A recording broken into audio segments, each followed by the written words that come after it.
कुछ लोगों के मन में भगवान शिव के प्रसाद और शिवलिंग पर अर्पित किए हुए जल के संबंध में कुछ शंकाएं बनी रहती हैं। इस संबंध में शिव महापुराण क्या कहती है, यह भी आपको जानना चाहिए। विद्येश्वर संहिता के 22वें अध्याय में वर्णन है, शिव भक्त शुचि शुद्ध सद्व्रती दृढ़ निश्चय भक्षयेत् शिव नैवेद्यम तजेत ग्राह्य भावना। अर्थात जो शिव जी का भक्त है, पवित्र, शुद्ध, सद्व्रती तथा दृढ़ निश्चयी है, उसे शिव नैवेद्य अर्थात भगवान शिव जी का प्रसाद अवश्य ग्रहण करना चाहिए और अग्राह्य भावना का त्याग कर देना चाहिए। दृष्ट्वापि शिव नैवेद्यम यान्ति पापानि दूरतः भुक्ते तो शिव नैवेद्ये पुण्यान्या यान्ति कोटिशः।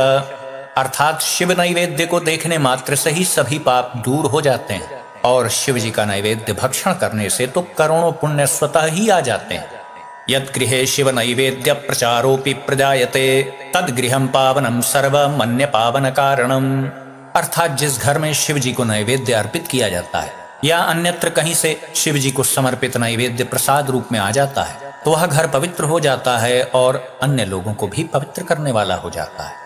चंडाधिकारो यत्रास्ति तद भोक्तव्यम न मानवैः चंडाधिकारो नो यत्र भोक्तव्यम तच्च भक्तितः। अर्थात जहाँ चंड का अधिकार हो, चंड कौन है?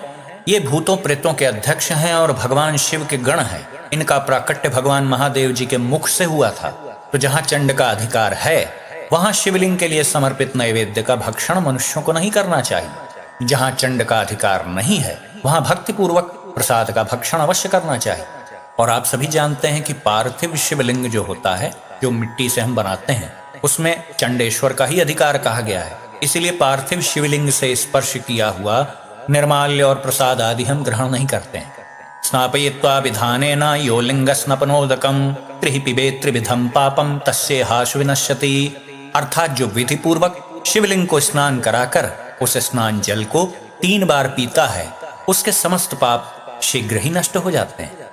तो इस प्रकार से आपने जान लिया कि केवल उस शिवलिंग का हम प्रसाद, निर्माल्य और जल आदि ग्रहण नहीं कर सकते हैं जिस पर भगवान शिव के गण चंड का अधिकार होता है। इसके अतिरिक्त जितने भी शिवलिंग हैं उन सब का प्रसाद, चरणामृत आदि आप सब ग्रहण कर सकते हैं।